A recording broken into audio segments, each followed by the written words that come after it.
Hello दोस्तों, स्वागत है आपका आपके अपने YouTube चैनल स्टडी विद एजे में। इसमें आज की वीडियो में मैं आपके लिए लेकर के आया हूं आपके कक्षा 7वीं की विषय हिंदी भाषा भारती की ये बुक है बच्चों। और आज की इस वीडियो में हम देखेंगे विविध प्रश्नावली 1। इसके जितने भी अभ्यास प्रश्न हैं, जितने भी इसके प्रश्नोत्तर हैं, सारी चीजें इस वीडियो में हम देखेंगे। उत्तर सहित, लिखित उत्तर सहित मैं इसमें लेकर के आया हूँ। तो वीडियो में आप अंत तक बने रहिए और सारी चीज़ों को देखिए, समझिए और ध्यान दीजिए कि किस प्रकार से मैंने सारी चीज़ें इसमें आपको बताया है। और दोस्तों, इसके पहले की वीडियोस चैनल पे कंप्लीट करवा दिया है, तो उनको चैनल सब्सक्राइब करके उन वीडियोस को देखें, पढ़ें और समझें। और आपकी एड ग्रेड वर्कबुक की वीडियो के लिए भी चैनल ध्यान से सब्सक्राइब कर लीजिएगा। आइए देखते हैं विविध प्रश्नावली 1 में सबसे पहला प्रश्न आपके लिए यहाँ पर पूछा है कि निम्नलिखित गद्यांशों की संदर्भ एवं प्रसंग सहित व्याख्या आपको करना है। और यहाँ पे क, ख, ग 3 गद्यांश यहाँ दिए हैं, इनकी व्याख्या हम करेंगे। तो देखते हैं हम दूसरे पेज में क्या क्या चीजें आपके लिए दी गई है, तो उसकी हमें यहाँ पर व्याख्या करना है, कैसे करना है। जैसे क नंबर में लिखा है प्रश्न, यह तो होता ही है कि जब बड़े काम किए जाते हैं उनमें कामयाबी भी होती है, नाकामयाबी भी होती है, मगर हम सब शरीक रहें कामयाबी की खुशी में भी और नाकामयाबी के दुख में भी। इसी प्रकार दूसरा और तीसरा, इसको आप पढ़िएगा, मैं आपको इनका व्याख्या बताता हूँ, किस प्रकार से इनकी व्याख्या और इनके अर्थ आपको लिखना है। तो क नंबर के उत्तर में हम लिखेंगे कि नेहरू जी लिखते हैं कि जब बड़े उद्देश्यों की प्राप्ति हेतु प्रयास किए जाते हैं तो उनमें सफलता तो प्राप्त होती है, कभी कभी असफलता भी हाथ लगती है, मगर इस क्षण में हमें एक दूसरे का साथ देना चाहिए। इस प्रकार से हम उसका अर्थ ऐसे लिखेंगे बच्चों।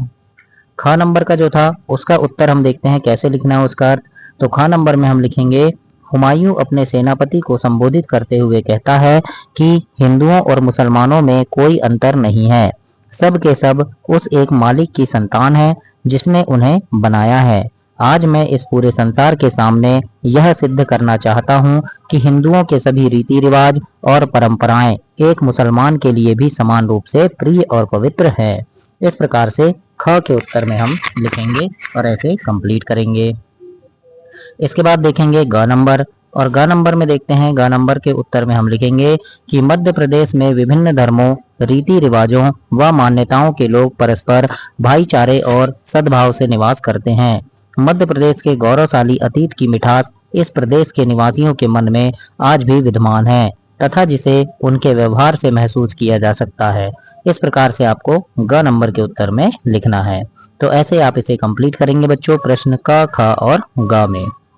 इसके बाद हम देखते हैं दूसरा प्रश्न, और दूसरा प्रश्न यहाँ पूछा है, निम्नलिखित दोहे का भावार्थ लिखना है आपको। और दोहा यहाँ लिखा है क नंबर में, निंदक नियरे राखिए आंगन कुटी छबाए, बिन पानी साबुन बिना निर्मल करे सुभाए। और दूसरा है, विद्या धन उद्यम बिना कहूँ जो पावे कौन, बिना डुलाए ना मिले ज्यो पंखा की पौन। इन दोनों का हम अर्थ देखेंगे किस प्रकार से हम लिखेंगे। तो क नंबर का जो दोहा था बच्चों, है ना, तो निंदक नियरे राखिए आंगन कुटी छबाए, तो उसका अर्थ हम लिखेंगे कि कबीर दास जी कहते हैं कि मनुष्य को सदैव अपनी निंदा करने वाले का स्वागत करना चाहिए और उसे अपने पास रखना चाहिए। वास्तव में निंदा करने वाला व्यक्ति बिना पानी और साबुन के तुम्हारे व्यवहार में से तुम्हारे दोषों को दूर कर तुम्हारे स्वभाव को स्वच्छ और कोमल बना सकता है। इस प्रकार से क के उत्तर में हम लिखेंगे। ग नंबर का था कि ग नंबर का था, बिना डुलाए ना मिले ज्यों पंखा की पौन। ये वाला जो दोहा था इसका उत्तर हम लिखेंगे कि कवि वृंद कहते हैं कि जिस प्रकार गर्मी के समय बिना पंखे को घुमाए उसकी हवा का आनंद नहीं लिया जा सकता है, ठीक उसी प्रकार विद्या रूपी धन को बिना परिश्रम किए प्राप्त नहीं किया जा सकता है। अर्थात प्रत्येक मनुष्य को अभिष्ट की प्राप्ति हेतु अथक मेहनत करनी चाहिए। मतलब जो भी चीज उसे चाहिए उसे प्राप्त करने के लिए उसे बहुत ज्यादा मेहनत करना चाहिए। इस प्रकार से इस दोहे का अर्थ होगा। तो ऐसे हम इसे लिखेंगे। अब हम आगे देखते हैं क्या दिया है। तो यहाँ पर बच्चों प्रश्न नंबर 3 है और इसमें निम्नलिखित प्रश्नों के उत्तर दीजिए। तो क से लेके पूरा च तक के यहाँ प्रश्न है, इन सभी के उत्तर हम देखेंगे लिखित उत्तर। जैसे अभी हमने लिखित उत्तर देखे इसी प्रकार से हम देखेंगे कि किस प्रकार से आपको लिखना है। दोस्तों, चैनल ध्यान से सब्सक्राइब कर देना। आपकी तिमाही, छमाही और वार्षिक परीक्षा के समय चैनल पे काफी सारे वीडियोस मैं लेकर के आता हूँ जिसमें आपके परीक्षा में आने वाले महत्वपूर्ण प्रश्न होते हैं, जिन्हें पढ़ करके आप परीक्षा में काफी अच्छे नंबर ला सकते हैं। तो उन सभी को देखने के लिए लिए आप चैनल को ध्यान से सब्सक्राइब कीजिएगा। आइए देखते हैं प्रश्न नंबर 3 और इसका उत्तर है। सबसे पहला प्रश्न आपके लिए पूछा है, दीपू का घर में रॉब क्यों नहीं था? तो इसके उत्तर में हम उत्तर लिखेंगे, दीपू घर में सबसे छोटा था, अतः उसका घर में रॉब नहीं था। इस प्रकार से आपको लिखना है। ख नंबर का प्रश्न है, नेहरू जी ने किन जंजीरों को तोड़ने के लिए कहा? तो उत्तर में लिखेंगे, नेहरू जी ने पुरानी रीति और रस्मों की उन जंजीरों को तोड़ने का आह्वान किया है जो हिंदुस्तान को आगे बढ़ने से रोकती हैं, देशवासियों में फूट डालती हैं। इस प्रकार से हम ख के उत्तर में लिखेंगे। और ग नंबर का प्रश्न है, विक्रमादित्य के नवरत्नों में से किन्हीं 3 के नाम लिखना है हमको। तो कोई 3 के नाम लिखेंगे, जैसे कालिदास, वरामिहिर और बाणभट्ट। तो इस प्रकार से ये क, ख और ग प्रश्नों के उत्तर हम ऐसे कंप्लीट करेंगे। अब हम आगे देखते हैं घ नंबर का प्रश्न। और घ नंबर के प्रश्न में आपके लिए यह प्रश्न पूछा है, विक्रमादित्य के चरित्र की कोई 4 गुण हमें लिखना है। तो इसके उत्तर में हम लिखेंगे बच्चों, विक्रमादित्य अपनी न्यायप्रियता, बुद्धिमता, विवेकपूर्ण निर्णय और प्रजापालन आदि के लिए इतिहास में अमर है। इस प्रकार से हम घ नंबर का उत्तर लिखेंगे। अगला है इंगा नंबर का और इसमें लिखा है, भोपाल के दर्शनीय स्थल कौन कौन से हैं? तो इसमें हम लिखेंगे बच्चों कि भोपाल के दर्शनीय स्थलों में भारत भवन, मानव संग्रहालय, बिड़ला मंदिर, ताज उल मस्जिद, वन विहार आदि प्रमुख हैं। इस प्रकार से हमें इंगा के ड नंबर के उत्तर में लिखना है। इसके बाद यह नंबर का प्रश्न है, पूछा है इसमें कि राखी वह शीतल प्रलेप है जो सारे घाव भर देता है। यह कथन किसने और किससे कहा था? तो उत्तर में हम लिखेंगे कि यह कथन रानी कर्मवती ने जवाहर बाई से कहा था। तो इस प्रकार से ये यह तक का उत्तर हमें ऐसे लिखना है बच्चों, और आप अपनी कॉपी में इसे ऐसे नोट करेंगे। इसके बाद हम देखते हैं प्रश्न नंबर 4। और चौथे प्रश्न में आपसे यहाँ प्रश्न पूछा है कि कोष्टक में दिए गए विकल्पों में से सही विकल्प चुनकर रिक्त स्थान की पूर्ति करना है। तो बच्चों यहाँ पर क नंबर का प्रश्न है, दीपू को खालिस्तान पर विश्वास था। तो यहाँ उत्तर में आएगा दादी पर। फिर है, मध्य प्रदेश भारत की हृदय स्थली है ना। तो यहाँ पर मध्य प्रदेश लिखना है आपको खालिस्तान में। अब हम आगे देखेंगे अगले पेज में क्या दिया है। तो अगले पेज में अब ग नंबर है और ग नंबर में यहाँ पर प्रश्न पूछा है, शिवपुरी में माधव राष्ट्रीय उद्यान है। कौन सा है? माधव राष्ट्रीय उद्यान लिखेंगे। फिर है, नर्मदा नदी मध्य प्रदेश की जीवन रेखा मानी जाती है ना, नर्मदा नदी को कहते हैं। और हीरे की खान के लिए पन्ना विश्व में प्रसिद्ध है। तो इस प्रकार से हम क ख ग घ इंगा तक ऐसे लिखेंगे। इसके बाद प्रश्न नंबर 5 देखते हैं। और 5वें प्रश्न में आपसे यहाँ पूछा है, निम्नलिखित प्रश्नों के उत्तर सही विकल्प चुनकर लिखिए। तो क नंबर में लिखा है बच्चों कि नेहरू जी ने अपनी भस्म कहाँ बिखेरने की इच्छा व्यक्त की थी। तो इसके उत्तर में लिखेंगे, खेतों में बिखेरने की इच्छा व्यक्त की थी। अगला है, दीपू कौन सी कक्षा में पढ़ता था? तो दीपू जो था वो 4ठी कक्षा में पढ़ता था। तानसेन और बैजू बावरा की संगीत स्पर्धा कहाँ हुई थी? तो ये ग्वालियर में हुई थी बच्चों। और इसके बाद अगला है घ नंबर, कर्मवती कहाँ की महारानी थी? तो ये मेवाड़ की महारानी थी। तो इस प्रकार से हमें घ तक के उत्तर ऐसे लिखना है। तो और ऐसे कंप्लीट करेंगे हम प्रश्न नंबर 5 को। अब हम आगे देखते हैं क्या है। तो इसमें प्रश्न नंबर 6 लिखा है और 6वें प्रश्न में पूछा है, निम्नलिखित प्रश्नों के उत्तर दीजिए। और क नंबर का प्रश्न है कि हमारे मन में किन के प्रति दया की भावना होनी चाहिए। ख नंबर में है, भरहुत और सांची क्यों प्रसिद्ध है। अगला है, मध्य प्रदेश की किन्हीं 3 बोलियों के नाम लिखना है। और कर्मवती ने राखी को वरदान क्यों कहा है। तो ये चारों प्रश्न के उत्तर हम देखते हैं। लिखित उत्तर किस प्रकार से आपको लिखना है वो सारी चीजें हम इसमें देखेंगे बच्चों। तो वीडियो में अंत तक बने रहिएगा, चैनल को ध्यान से सब्सक्राइब कीजिएगा। सारी चीजें आपको इसमें मिलेगी, हर विषय की चीजें इसमें आपको मिलेगी। अंग्रेजी, हिंदी, गणित, विज्ञान, सामाजिक विज्ञान सब चीज मिलेगा। परीक्षा के समय पेपर की वीडियोस मिलेगी। तो सभी को देखने के लिए चैनल ध्यान से सब्सक्राइब कीजिएगा।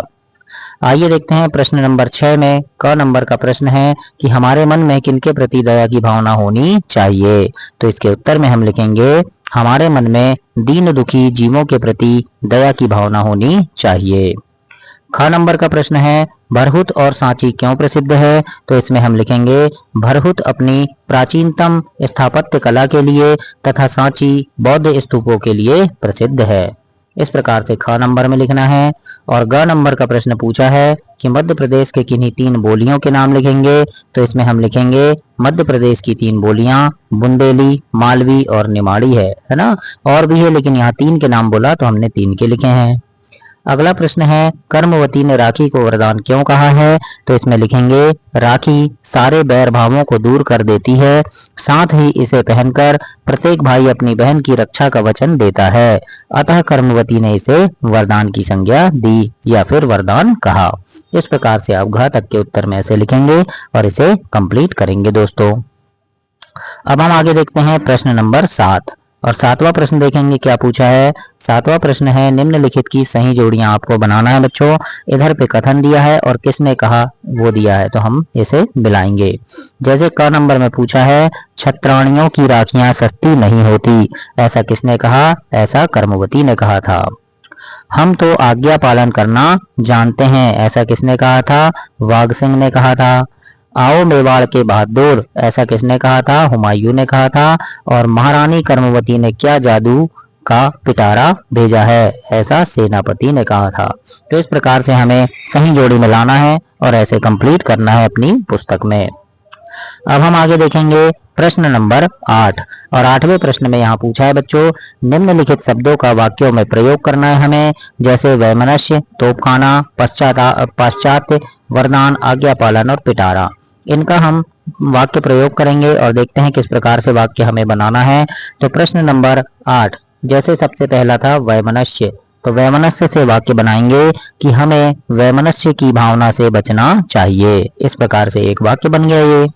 फिर दूसरा है तोपखाना, इससे एक वाक्य बना देंगे अंग्रेजों की सेना में कई समृद्ध तोपखाना थे।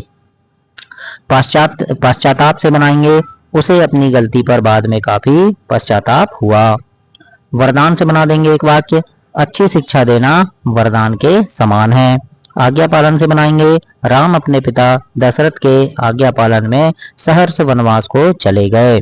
और पिटारा से बना देंगे कि जादूगर के जादू के पिटारे में बहुत से खेल हैं। तो इस प्रकार से हमें जो शब्द दिए हैं इनसे एक वाक्य बनाना है और ऐसे प्रश्न नंबर 8 को आप ऐसे कंप्लीट करेंगे दोस्तों। इसके बाद हम देखते हैं प्रश्न नंबर 9वां और 9 प्रश्न में आपसे यहाँ पर पूछा है कि निम्नलिखित शब्दों की वर्तनी शुद्ध करना है। मतलब यहाँ पर जैसे ये संस्कृति लिखा है तो ये थोड़ा गलत लिखा है, इसको सुधार कर हम लिखेंगे। तो मैंने यहीं पर नीचे लिख दिया बच्चों। यहाँ पर देखो ऊपर जो लिखा है इसमें स में बिंदु नहीं है, लेकिन यहाँ हम स के ऊपर अम की बिंदु लगाएंगे तो ये सही हो जाएगा संस्कृति। इसी प्रकार से आप सुधार कर लिखेंगे प्रतिबिंब, पर्यटक, वैभव, सृजन, हंसना और प्राण, है ना। तो इस प्रकार से आप प्रश्न नंबर 9 को कंप्लीट कर लीजिएगा और अपनी कॉपी में ऐसे लिख लीजिएगा। इसके बाद हम देखेंगे प्रश्न नंबर 10वां और 10 प्रश्न में आपसे यहाँ पूछा है निम्नलिखित वाक्यों को कोष्टक में दिए निर्देश अनुसार आपको बदलना है। जैसे लिखा है मामा जी वाराणसी पहुंचे, इसे हम निषेधात्मक में बदलेंगे। निषेधात्मक मतलब नहीं, है ना, नकारात्मक। तो मामा जी वाराणसी पहुंचे लिखा है, इसको बदल देंगे मामा जी वाराणसी नहीं पहुंचे। फिर है राम ने गंगा में डुबकी लगाई, इसमें हम प्रश्नवाचक बनाएंगे यानी इसको क्वेश्चन मार्क वाला बनाएंगे, है ना। तो लिखेंगे क्या राम ने गंगा में डुबकी लगाई, तो ये प्रश्न हो गया, लास्ट में प्रश्नवाचक चिन्ह हमें लगाना है। अगला है क्या लड़का कपड़े लेकर भाग गया, तो ये इसको हम साधारण वाक्य बनाएंगे, है ना। तो बन जाएगा ये लड़का कपड़े लेकर भाग गया। फिर लिखा है आपने यह क्या कर डाला, विस्मयादि बोधक, है ना, मतलब आश्चर्य वाला। तो इसको बनाएंगे अरे आपने यह क्या कर डाला। तो इस प्रकार से आप प्रश्न 10 को लिखेंगे और ऐसे उनके उत्तर लिखना है। मैंने यहीं साइड में उत्तर लिख दिया है बच्चों, तो उसको देख करके आप ऐसे लिखेंगे और कंप्लीट करेंगे। अब हम आगे देखते हैं क्या दिया है। प्रश्न नंबर 11 है और 11वें प्रश्न में हमें लिखना है बच्चों बहुवचन, है ना। जैसे राखी लिखा है तो इसका राखियां हो गया, धागा से धागे, भाई का भाइयों, फिर पताका से पताकाओं, सपूत से सपूतों, शत्रु का शत्रुओं और लड़की का लड़कियां। तो इस प्रकार से हमें बहुवचन बनाना है, एक वचन का बहुवचन। 12 प्रश्न पूछा है निम्नलिखित सामासिक पदों में तत्पुरुष समास छांटना है। तत्पुरुष समास कौन कौन है, तो तत्पुरुष समास है यहाँ पर सेनापति, इसके बाद है बच्चों वीरव्रत और इसके बाद है रसोई घर, है ना। इनमें तत्पुरुष समास है। जब हम समास पढ़ेंगे मैं व्याकरण भी आपको पढ़ाऊंगा। तो व्याकरण में जब हम समास पढ़ेंगे तो इनको बहुत डिटेल में पढ़ेंगे, बहुत अच्छे से इनको हम पढ़ेंगे और पूरा जानेंगे कि किस किस चीजों में कौन कौन सा समास है ना। तो उस समय आपको और अच्छे से समझ में आ जाएगा। अब हम देखेंगे प्रश्न नंबर 13 और 13 प्रश्न में पूछा है निम्नलिखित शब्दों में से हिंदी, अंग्रेजी और उर्दू के शब्द छांटकर तालिका में लिखना है। तो यहाँ शब्द दिए हैं जैसे दोस्त, टॉफी, कक्षा, बस्ता, ट्रिप। इनमें से हमें हिंदी के, अंग्रेजी के और उर्दू के शब्द छांटकर लिखना है। तो कैसे लिखना है वो हम देखते हैं। तो देखो प्रश्न नंबर 13 में मैंने हिंदी वाले शब्द लिखा है। हिंदी वाले शब्द कौन कौन से हो जाएंगे, जैसे कथा, बस्ता, 12, कार्तिक, कीर्तन और पक्ष, ये हिंदी के शब्द हो गए। अंग्रेजी के लिखेंगे जैसे टॉफी, ट्रिप और रेडियो, ये अंग्रेजी के हो गए। और उर्दू के शब्द लिखेंगे दोस्त, बेवकूफ, मजबूर और तरकीब, ये उर्दू के शब्द हो गए। तो ऐसे हमें हिंदी के, अंग्रेजी के और उर्दू के शब्द छांट कर लिखना है। अब हम देखेंगे यहाँ पर प्रश्न नंबर 14 है।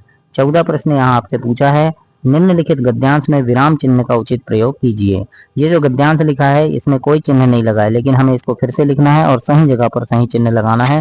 तो वही हम देखेंगे कैसे लगाना है। और 15 प्रश्न है उपसर्ग में योग शब्द लगाकर नया बनाना है। जैसे प्र है तो प्र में योग जोड़ दिए, प्रयोग हो गया। फिर वी है, वी में हम योग जोड़ देंगे, वियोग हो जाएगा। फिर अभी में योग, अभियोग। तो ये भी हम नीचे देखते हैं किस प्रकार से हमें बनाना है। अब 14 प्रश्न में देखो सही जगह विराम चिन्ह, जैसे मैं मुन्ना, तो यहाँ अल्पविराम लगेगा। ये आपने पहचाना नहीं मुझे, तो यहाँ प्रश्नवाचक। हाँ मुन्ना, तो यहाँ पूर्ण विराम। भूल गए आप मामा जी, तो यहाँ पर प्रश्नवाचक। खैर कोई बात नहीं, है ना। इतने साल भी तो हो गए, तुम यहाँ कैसे। तो इस प्रकार से ये यहाँ पर मैंने जहाँ जहाँ चिन्ह लगाया है वहां आप ऐसे चिन्ह लगाएंगे। अब 15 प्रश्न में मैंने आपको बताया था उपसर्ग यहाँ पर जोड़ना है, जैसे प्र और योग, तो ये प्रयोग हो गया। वियोग, वियोग हो गया। अभिधन योग, अभियोग हो गया। उपधन योग, उपयोग हो गया। सहधन योग, सहयोग हो गया। सुधन योग, सुयोग हो गया। तो इस प्रकार से हम 15 प्रश्न में ऐसे लिखेंगे। और 16 प्रश्न पूछा है जहां आपको उर्दू के शब्द और हिंदी के शब्द को अलग करके लिखना है। तो 16 प्रश्न में उर्दू के शब्द अलग करेंगे। जैसे उर्दू के शब्द हैं खिदमत, सौगात, पैगाम, मुताबिक, हिफाजत, कुर्बानी और खौफ, ये उर्दू के शब्द हो गए। और हिंदी के शब्द लिखेंगे जैसे आवभगत, उपहार, संदेश, अनुसार, सुरक्षा, बलिदान और डर, ये हिंदी के शब्द हो गए। तो ऐसे हमें उर्दू के शब्द और हिंदी के शब्दों को अलग करना है और प्रश्न नंबर 16 में ऐसे लिखना है और इसे कंप्लीट करना है। तो ऐसे आप अपनी वर्कबुक में या अपनी कॉपी में कंप्लीट करेंगे बच्चों। इसके बाद हम देखते हैं क्या लिखा है। तो प्रश्न नंबर 17 पूछा है दादी की घड़ी पाठ का सारांश लिखना है। मतलब दादी की घड़ी जो पाठ है उसका हमें सार लिखना है, उसको छोटा करके हमें शॉर्ट में बताना है कि क्या क्या चीजें उसमें हुई थी और उसे हम कंप्लीट करेंगे। तो देखते हैं सारांश इस प्रकार से आप लिख देंगे इसमें कि दादी ने दीपू को अपने और करीब लाते हुए प्यार से समझाया कि भला तकिया भी कहीं बोलता है जो दूसरों को जगा देगा। वास्तव में असली अलार्म तो मनुष्य का दिल होता है। जब कभी हमें अवश्य एवं निश्चित समय पर सुबह उठना होता है तो वह हमारा दिल ही है जो हमें अभीष्ट समय पर अपने आप उठा देता है। अलार्म घड़ी की आवाज को तो हम चाहे तो भी बंद कर सकते हैं, किंतु दिल की आवाज को बंद नहीं किया जा सकता। यह तो हमें उठाकर ही शांत होती है। दिल रूपी घड़ी का रहस्य जानकर दीपू प्रसन्न हुआ। तो इस प्रकार से ये दादी की घड़ी पाठ का सारांश था। तो इस प्रकार से आपको लिखना है और ये आपकी विविध प्रश्नावली एक कंप्लीट हुई बच्चों। अगली वीडियो में हम अगला पार्ट देखेंगे। तब तक के लिए आप चैनल को सब्सक्राइब करें, वीडियो को लाइक करें और अपने दोस्तों तक भी इसे शेयर करें। धन्यवाद बच्चों।